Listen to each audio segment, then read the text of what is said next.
Δεύτερη θέση Παύλου Αρωτιού, Ποσειδώνας Ηλυσίων με χρόνο 45-38. Αποτελέσματα 50 μέτρα ύπτιο Παμπέδων Α. Πρώτη θέση Κώστας Άγγελος Μάριος, αθλητικός όμιλος Παλαιοφαλήρου με χρόνο 30-70. Δεύτερη θέση Αλμπάνης Στέφανος Ωκεανός με χρόνο 30-97. Και τρίτη θέση Μιμιγιάννης Χρήστος Κυμέλια με χρόνο 31-35. Αποτελέσματα στα 50 μέτρα ύπτιο παιδών. Πρώτη θέση Βλαχάκη.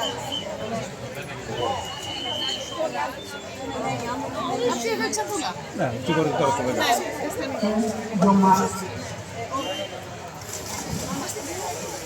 Αποτελέσματα στα 50 μέτρα. Μαγιώτης Αστερή με χρόνο 29-23. Δεύτερη θέση Δημοβασίλης Γιώργος Ωκεανός με χρόνο 30-52. Και αποτελέσματα 50 μέτρα ύπτιο νέων ανδρών. Πρώτη θέση Τόνας Θεόδωρος Ασπέρα με χρόνο 28-60. Και δεύτερη θέση Τσονίκου Άρων Ποσειδώνας Ηλυσίων με χρόνο 32-16. Look at me. It really was not easy, but I can breathe. And I'm so grateful because I can see I am free. Do exactly what I please.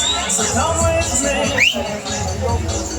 to a place where we can be.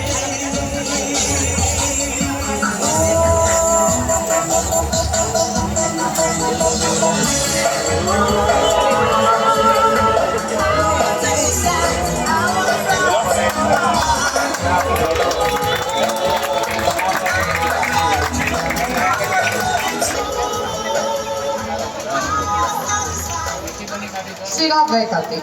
Ανάγκη του